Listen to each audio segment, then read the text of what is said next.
I was waiting for it. What are you fighting time, like, governor? The UFC in town, we all got a lot of stuff happening behind the scenes. John Jones has made headlines once again after dropping what could be the most significant hint yet about a long-anticipated showdown with Tom Aspinall. You put two guys in a room and who walks out? What's up, guys? How we doing? How's it going? How are you? Doing all right. How you guys in? Hey, I'm not gonna do this interview. You don't want to do it? No, because it's gonna be an Aspinall Fest. I'm not doing it. While addressing fans at a seminar in Thailand, the reigning UFC heavyweight champion revealed that plenty of developments are happening behind the scenes, and even confirmed that he, Aspinall, and the UFC are all waiting for an official announcement. Though he said legal limitations prevent him from disclosing more, his words have sparked widespread speculation that the bout may finally be nearing a reality. How you guys in? Hey, I'm not gonna do this interview. You don't want to do it? No, because it's gonna be an Aspinall Fest. I'm not doing it. This update marks a major turn of events considering Jones's earlier position. Just weeks ago, it appeared as though the champion had mentally checked out of the sport, with many fans believing he had unofficially retired. The narrative shifted dramatically when he addressed the Aspinall fight in a fan Q&A, indicating there's now movement between both camps and the UFC itself. Though the exact details remain under wraps, his statement implied a possible deal has already been reached, one that could potentially deliver the most anticipated heavyweight fight in recent memory. Coming up with John Jones t-shirts, buying a little duck, and just the little shit that he does. He's annoying to me. He's annoying to me, and that's my own personal. He annoys me. I get to you guys, you find it entertaining, but I find him annoying, and I just don't like him. And at the end of the day, if I give him the opportunity to fight me, I want to be so compensated. I want to say I want that fuck you money, honestly. And that's just what it is. That's just what it is.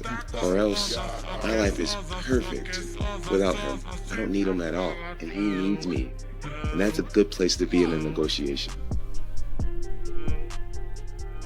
Jones hasn't stepped into the octagon since defending his title at UFC 309 in November 2023, where he defeated Stipe Miocic in the third round. That fight was billed as a legacy-defining moment, yet it didn't silence questions surrounding his avoidance of the interim heavyweight champion, Tom Aspinall. The British contender, who dismantled Curtis Blaydes in just 60 seconds at UFC 304 in Manchester, has been relentlessly pushing for a unification bout ever since he claimed the interim title. His frustration grew louder with every month that passed without a contract being signed. John Jones couldn't knock the skin off a rice pudding. We have had stuff to do in the same building for like 4 or 5 days in a row, and I've not run into him yet, which is a bit weird. How many times can this be a coincidence? The honest answer is I don't know if it is a coincidence or not, but I'm not even bothered about fighting John. I think everyone gets it very confused, especially John. I just want the heavyweight title, that's all. I deserve it. We have coincidentally missed each other a lot of times. Actually, that one clip, I didn't even know he was there.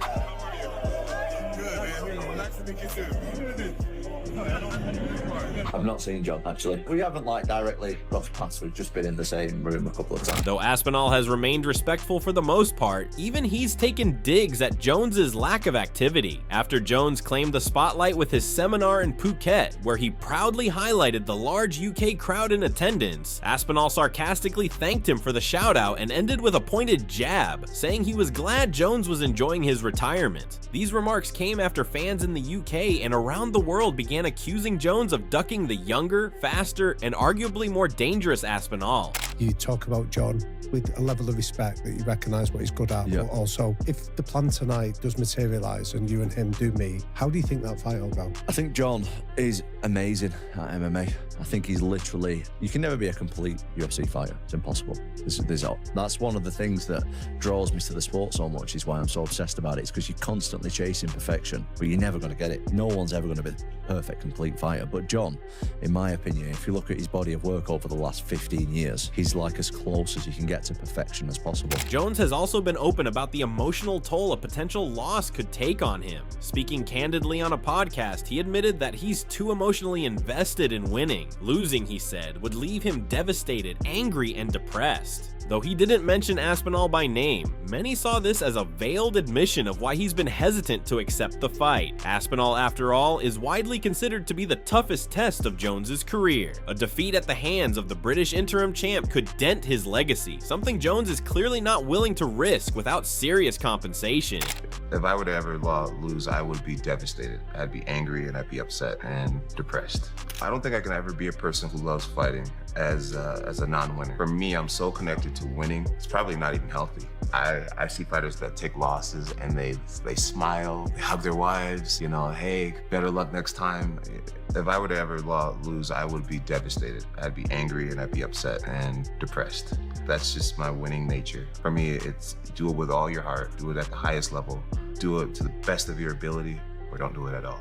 In fact, money may be the biggest driving factor behind Jones's hesitation. After his last fight, rumors swirled that Jones was asking for what he called to face Aspinall. UFC commentator Joe Rogan initially reported that the promotion had offered Jones a staggering $30 million, though he later walked back the claim after UFC president Dana White called it false. Still, respected MMA journalist Ariel Helwani chimed in and confirmed that Jones had indeed asked for top dollar and was allegedly offered exactly that. This contradiction has left fans puzzled about what the actual holdup is. To also bring up a good point, if John told the UFC like 2 months ago, hey, I'm not interested, it's no longer on him. Agreed. You know what I mean? So like, you remember one time I sat here and I said the UFC is not to blame? And I said that because they met the number. But now if he tells them, hey, I'm not interested, all right, you could say, well, you're to blame because maybe you told them, hey, if you meet this number, I'm fighting. And then you could say, all right, UFC is now back to blame because he told them 2 months ago, you know, I'm out. Why didn't you give Tom Aspinall a fight? There's this whole thing. Now, I heard Dana White say recently, like, look, we got to give these guys 3 fights a year. Remember we talked about this yesterday? People aren't just mad anymore, they're demanding. The lack of clarity has only fueled frustration among the fan base. Over 200,000 people have signed a petition demanding that the UFC strip Jones of his title due to inactivity and his apparent reluctance to face Aspinall. On social media, fans have started mocking Jones regularly, even commenting on his posts that they'd enjoy seeing him knocked out. Jones hasn't stayed quiet either. In one sharp response to a troll on X, he snapped back sarcastically, asking how many years the fan had been waiting for that to happen. He later posted another message thanking the UK crowd for the turnout at his seminar, teasing that he owed it all to Aspinall for the free publicity. He ended the post by urging fans to keep the petition going, even calling it exciting. John Jones would have retired in New York in November, right? Madison Square Garden, after beating Stipe. None of this would be a thing. He'll explain it, he'll spin it in some way, shape, or form, and he is right. As I've said, this doesn't affect what he did in 2011, 2013, 2014. It can't, it shouldn't. But when the story is finally written, this will be the last chapter of his fight career. The last chapter of his fight career is he moved up to heavyweight, he fought Ciryl Gane, he waited a very long time to fight a much older Stipe Miocic, and then when there was a true, legitimate #1 guy, interim champion, not just another guy, a guy that the whole world wanted to see fight him, he said, peace, I'm out of here. Now, in an alternate universe, I would love to know if it was like a Stipe-like fighter. Does he say the same? Is he saying goodbye because it's Tom? We'll never know the answer to that question. We'll never know. Behind the jokes and sarcasm, though, lies a genuine standoff. Aspinall has done everything a top contender should do: win convincingly, stay active, and promote the potential fight. Yet Jones has remained elusive, dismissing Aspinall's credentials in the past and claiming that the Brit hadn't earned the right to face him. That argument no longer holds much weight, especially with Dana White's recent assurance that the unification bout is still on the table for 2025. There are now growing whispers that the fight may take place in December 2025, potentially at the T-Mobile Arena in Las Vegas. UFC commentator John Anik recently floated this prediction, reasoning that Jones already fought and won at Madison Square Garden last year and may not be keen to return due to New York's tax implications. According to Anik, Las Vegas makes more sense as the fight capital of the world and the ideal venue for such a mega event. John, does Aspinall and Jones happen in 2025? What's your gut tell you? Yeah, I think we see it December 2025, T-Mobile Arena, Dateline, Las Vegas. Not New York. Why not New York? Well, John Jones fought and won at Madison Square Garden in New York last November. I'm a Boston guy. Place a fucking dump.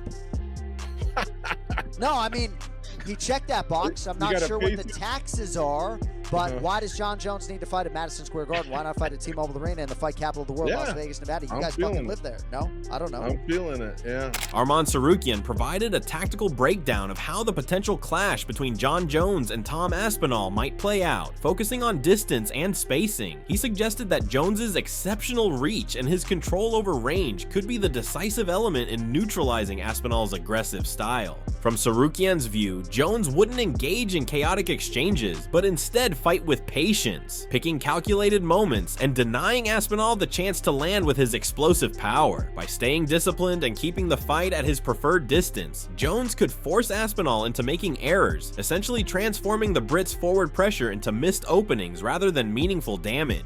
Who do you see as the #1 pound-for-pound guy in the UFC right now? Is it Islam Makhachev? Is it somebody else? Of course, it's a John Jones. John Jones? Yeah, for sure. Yeah. We got to get him fighting Tom Aspinall maybe this summer. Yeah, that's the fight everybody wants to see, even me. And because young guy versus like GOAT and real like heavyweight.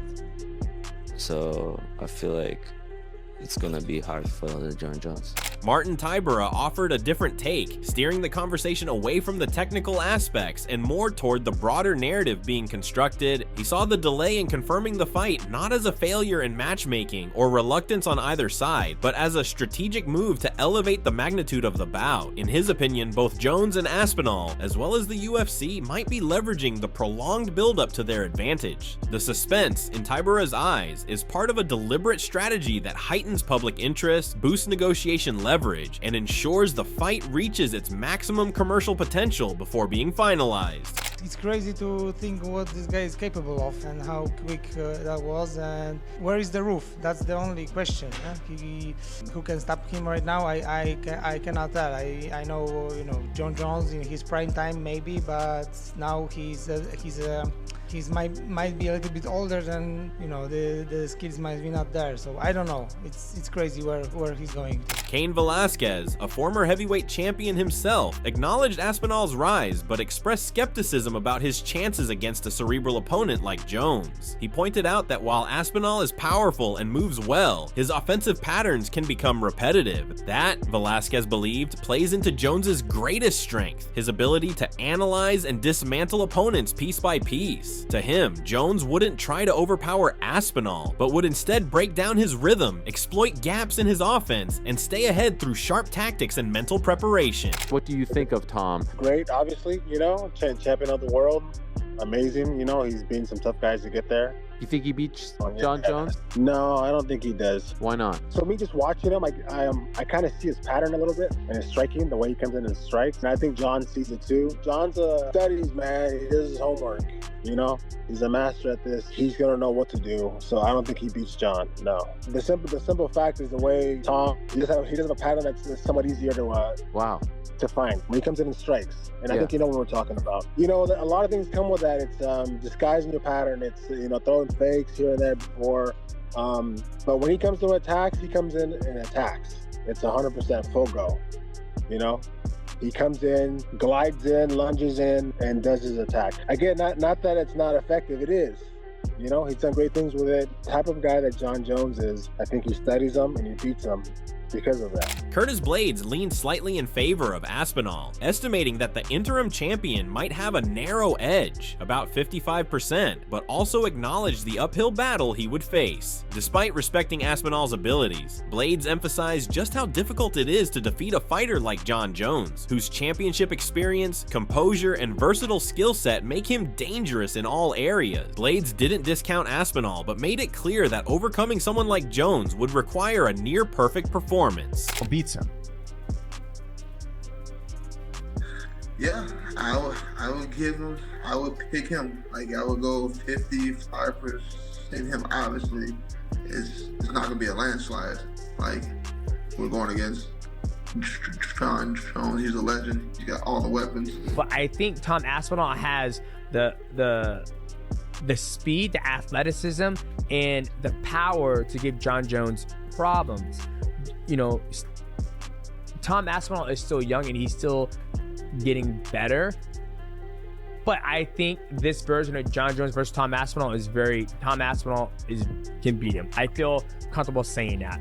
Just because you have somebody who's going to take the fight to John Jones and not be scared. Rashad Evans, having once competed against Jones, brought a more reflective tone to the conversation. He appreciated what Jones has already achieved in the sport and pointed out the mental challenges tied to defending a legacy of that magnitude. While he admired Aspinall's current momentum and saw value in the matchup, Evans was empathetic toward Jones's cautious approach. From his perspective, Jones isn't necessarily avoiding the fight out of fear, but rather evaluating whether the risk to everything he's built is truly worth taking, especially at this stage in his career. All right, last thing. John Jones, Tom Aspinall, who you got? I got John Jones. I think Tom Aspinall is a man, but I feel like, John Jones is just another level. He can do it in so many different ways with his striking, with his grappling, and I feel like, being in a situation, coming in a fight where he's kind of being pushed into this point, I feel. Tom's a big boy. Yeah, but I feel like with John's a big boy too, and John knows how to fight like a big boy. Right. One thing I feel like what Tom does really well is he moves so well, and I feel like that may give John a little bit of trouble, but I feel like John is smart enough to figure it out. Georges St-Pierre weighed in with a longer-term view, noting that physical decline eventually catches up with every fighter, no matter how great. He praised Jones as one of the sport's all-time best, but stressed that age and wear can affect timing, reaction, and stamina. In his opinion, Aspinall's youth and explosive athleticism pose a serious threat, especially if Jones isn't in peak condition. Still, GSP believed that with the right incentives, particularly financial ones, Jones could dig deep and deliver a performance worthy of closing out his career in style. Ever lives, talk about if I have to choose someone in his prime that I put in the Coliseum hand to hand, I think it would be John Jones. It's hard to deny that. However, nobody beats time, and Tom Aspinall is on a hell of a run now. So it's to see how they get a match. It's hard to say. It's hard to say. As a fan, I want to see this fight. I would like to see this fight, but I think Tom is very hungry, and it's up to John to see if he still wants to do this and if the UFC can compensate him good, because I think he deserves it. So it's going to be a hell of a fight. Frank Mir, another former champion, focused on the stylistic dynamics between the two heavyweights. While he acknowledged Aspinall's knockout power and sharp striking, Mir believed Jones's grappling would be the ultimate deciding factor. From his point of view, Jones could impose positional control and dictate the pace, avoiding a striking battle altogether. He felt that Jones has little to prove at this point and argued that choosing not to take the fight wouldn't necessarily damage his legacy. Instead, he viewed the risk-reward equation as heavily tilted against Jones, making any hesitation entirely understandable. I think Tom might have the best chance of anybody to beat John right now. But that being said, I still think John wins the fight just because of his wrestling. I think he puts Tom on his back and is able to nullify his jiu-jitsu from being top position with his elbows and control. What does John win to take that fight though? He goes out there and beats Tom. Is it really going to make or break his career? I don't think anybody gives a shit. Israel Adesanya echoed that analysis, particularly regarding the potential ground battle. He emphasized that if Jones is able to secure early takedowns and control the tempo, the fight would likely lean in his favor. Adesanya argued that Jones could sap Aspinall's energy, disrupt his rhythm, and gradually take the edge off his explosive start. By slowing things down and maintaining control, Jones could neutralize Aspinall's striking and prevent the fight from becoming the high-speed firefight the Brit might prefer. But Aspinall, so far, the way he dispatched off the Russian guy, oh my God, and he's fast, but he's the same height as me, if not an inch taller, but thick. Yeah. And I was like, you're a lot thicker than I would expect. Yeah. And the speed, that's the thing that I'm like, okay, that's the danger. But again, grappling, he's a black belt, but John is, it's different. Yeah. But I don't know, man. They got to fight. But if they don't ever fight, we'll never know. Because we had that with John and Silva. We had that with Silva and GSP. So all these fights we will never see. Jones's seminar in Thailand not only reignited speculation, but added a surprising twist with his apparent openness about the fight now being discussed actively behind the scenes. That's a far cry from the version of Jones who dismissed Aspinall months ago, claiming he hadn't earned a seat at the table. Now it appears they're both sitting at it, waiting for the UFC to serve the final dish. With Dana White playing his cards close to the chest, it's hard to predict exactly when the fight will be made official. But between the mounting public pressure, fan petitions, and the latest comments from Jones himself, the signs are pointing in one direction. Something is happening, and it's happening soon. Whether Jones ultimately steps into the cage to unify the titles or decides to walk away with the belt still around his waist, the next few months will be pivotal for the UFC's heavyweight division. For now, the wait continues, but it might not be much longer.